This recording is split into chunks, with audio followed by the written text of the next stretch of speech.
Kalau kamu hari ini adalah seorang pekerja, kemungkinan besar pekerjaanmu sudah punya penggantinya. Sudah ada sesuatu yang bakal menggantikan kamu di masa depan. Bukan manusia lain, tetapi sesuatu yang tidak pernah tidur, tidak pernah capek, tidak minta gaji, apalagi minta bonus, minta THR. Dan yang lebih mengganggu, dia belajar lebih cepat daripada kamu. Hmm. Pertanyaannya bukan lagi, apakah AI akan mengambil pekerjaan? Itu pertanyaan lama. Sekarang pertanyaannya adalah, apakah perusahaan tempat kamu bekerja akan masih ada 10 tahun lagi? Tidakkah perusahaanmu itu akan hancur pada 10 tahun yang akan datang? Atau kita semua sedang berdiri di atas bangunan yang diam-diam sudah retak. Diam-diam menuju kehancuran. Kita tidak sedang masuk ke masa depan, tetapi kita sedang keluar dari dunia yang kita kenal selama ini. Kenapa perusahaan raksasa yang terlihat kuat, stabil, dominan, tetapi justru menjadi perusahaan yang paling rentan? Kenapa startup kecil yang bahkan belum kamu kenal bisa saja menghancurkan mereka yang besar? Dan ada satu konsep yang jarang dibahas, tapi bisa menjelaskan semuanya itu, yaitu AI, Productivity Shock. Dan ketika kamu benar-benar memahami ini, kamu akan melihat pekerjaan seperti apa. Kamu tidak melihat pekerjaan seperti yang kamu lihat saat ini. Demikian juga dengan uang, atau bahkan lebih daripada itu, yaitu hidupmu. Kamu tidak akan melihat itu lagi dengan cara yang sama seperti saat ini. Ya, kita hidup dalam sebuah ilusi yang sangat meyakinkan. Bahwa perusahaan besar itu kuat. Bahwa mereka punya muat. Bahwa mereka tidak akan tergantikan. Itu sebuah ilusi yang sangat meyakinkan. Padahal, kebanyakan perusahaan besar itu bukan inovator. Bukan inovator. Mereka adalah mesin koordinasi raksasa. Seperti orkestra. Bukan karena setiap pemainnya jenius, tetapi hanya karena semuanya sinkron. Perusahaan besar bukan kuat karena pintar, tapi karena mereka terorganisasi. Mari kita bongkar sedikit ya. Apa isi dari perusahaan? Itu biasanya akan ada analisis data, ada marketing, ada research, ada customer support, ada legal, ada coding. Semua ini adalah pekerjaan berpikir. Pekerjaan yang dilakukan dengan berpikir. Dan kalau ada sesuatu yang bisa berpikir lebih cepat dari manusia, maka apa yang akan terjadi? Sesuatu yang bisa berpikir lebih kuat, lebih cepat daripada manusia, maka apa yang akan terjadi? Bayangkan deh, kamu punya 5.000 orang. Lalu tiba-tiba, kamu menemukan otak digital yang bisa menggantikan 450. Kalau tadi 5.000 ya 4.500 dari mereka gitu ya. Terus apa yang kamu lakukan? Apa coba? AI tidak mengambil pekerjaan itu. Ya. AI mengambil kebutuhan akan organisasi. Pekerjaannya itu tetap ada, tetapi yang mengerjakannya akan berbeda. Jadi ini bukan tentang efisiensi kecil, tetapi lebih besar daripada itu. Ini adalah sebuah lonjakan. Seperti saat mesin uap menggantikan tenaga manusia pada saat revolusi industri dulu. Seperti listrik yang menggantikan tenaga manusia secara manual. Seperti komputer yang kemudian menggantikan kertas. Di mana orang melakukan perhitungan, membuat catatan, sekarang sudah tergantikan oleh komputer.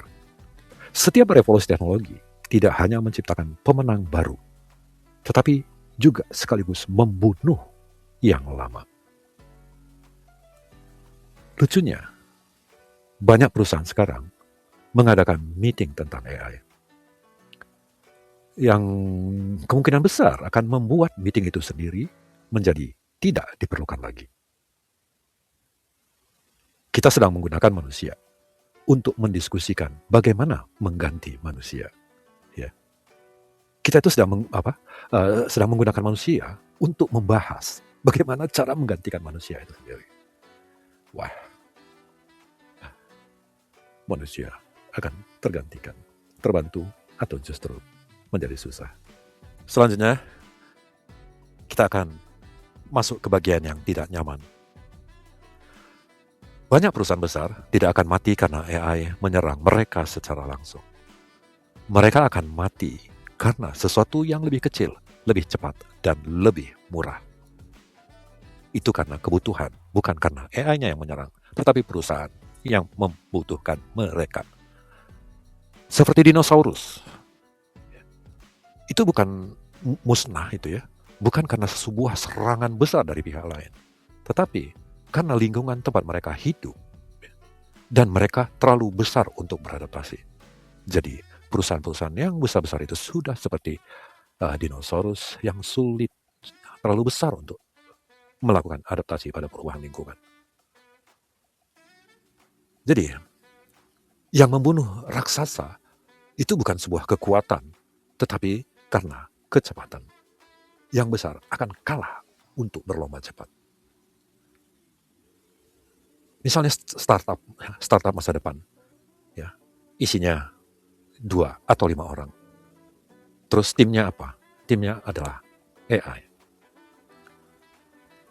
Kalau 5 orang bisa melakukan pekerjaan yang selama ini dilakukan oleh 5.000 orang. Jadi berapa banyak sebenarnya pegawai yang tidak diperlukan oleh perusahaan? Selanjutnya, biaya membuat bisnis menjadi turun drastis. Yang membuat desain, AI. Yang melakukan marketing, AI. Yang membuat coding, AI. Terus yang riset, AI juga. Semua, hampir sebagian besar yang selama ini dikerjakan oleh banyak tangan, bisa dilakukan oleh AI. Dulu yang mahal adalah membangun bisnis. Sekarang yang mahal adalah untuk menjadi relevan. Kalau kita coba lihat analogi, ini seperti membuka restoran. Dulu itu mungkin butuh sekitar 20 orang untuk membuka restoran itu. Sekarang, cukup 1 chef dan 19 robot yang mungkin gak terlihat ya. Tetapi chefnya, kebutuhan chefnya semua sudah dibantu oleh 19 robot yang tidak terlihat itu. Itu sebuah analogi yang bisa kita bayangkan dengan sangat mudah. Maka apa yang akan terjadi? Apa hasilnya? Ledakan startup, hyper competition, perang tanpa henti. Ketika semua orang membuat sesuatu, yang menang bukanlah yang terbaik, tetapi yang paling cepat berevolusi. Maka kemampuan untuk bisa cepat berevolusi harus ditingkatkan dari sekarang. Kita merenung untuk soal itu. Jadi pertanyaannya bukan apakah kamu bagus dalam pekerjaanmu. Itu model lama. Di masa depan, yang menjadi pertanyaan, apakah kamu masih dibutuhkan? Apakah kita masih dibutuhkan oleh perusahaan dengan kemampuan, dengan skill yang kita miliki saat ini? Ya, sekarang kita sampai ke bagian yang mengubah segalanya. AI tidak hanya membuat perusahaan menjadi lebih kecil, lebih ramping, lebih smart. AI akan membongkar perusahaan itu sendiri. Kita coba analogi ya, supaya lebih mudah dimengerti. Bayangkan perusahaan seperti Lego besar. Ya. Ada human resource, ada legal, ada marketing, dan lain-lain. AI bagaimana? AI membongkar Lego itu. Dia membongkarnya menjadi potongan-potongan kecil yang bisa dipakai siapa saja secara lebih fleksibel. Perusahaan besar dulu menang karena punya semuanya. Sekarang nggak perlu punya pun bisa disewa. Ini disebut dengan unbundling. Dan ini sebenarnya berbahaya. Kalau semua fungsi perusahaan bisa dilakukan AI, apa yang tersisa dari perusahaan itu sendiri? Apa yang bisa Anda lakukan? Jawabannya hanya identitas dan distribusi. Jadi di era AI, yang mahal itu bukan produksi, tetapi perhatian manusia. Perhatian manusia menjadi sangat berharga. Yang bertahan bukan yang paling pintar, tapi yang paling tidak bisa diabaikan. Ya, disinilah letak paradoks muncul. Produktivitasnya itu menaik, tetapi jumlah pemain dominan bisa turun. Produktivitasnya naik, tetapi pemainnya justru menjadi lebih sedikit. AI membuat dunia menjadi lebih efisien dan sekaligus juga menjadi lebih kejam. Lebih kejam. Nah, ini adalah bagian yang paling penting. Apa artinya ini untuk kamu, untuk saya, untuk kita? Apa artinya? Masalahmu bukan kehilangan pekerjaan. Masalahmu adalah menjadi orang yang mudah digantikan. Ada tipe manusia ya, ada 3 tipe manusia di era saat ini. Yang pertama adalah yang mudah digantikan. Yang kedua adalah yang menggunakan AI. Dan yang ketiga adalah yang menciptakan sistem. Kalau kamu tidak menggunakan AI, kamu akan dikalahkan oleh orang-orang yang menggunakannya. Di masa depan, kerja keras kalah dengan leverage.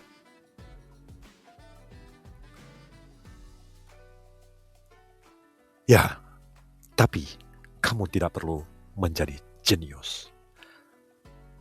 Lantas bagaimana? Apa yang perlu? Kamu harus adaptif, cepat belajar, dan berani berubah.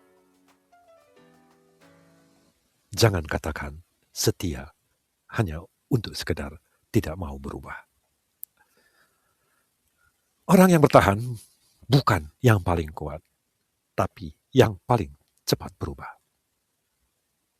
Dan ingat ini penting sekali.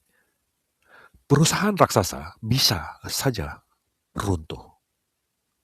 Ya. Apalagi individu yang merasa hidupnya sudah aman.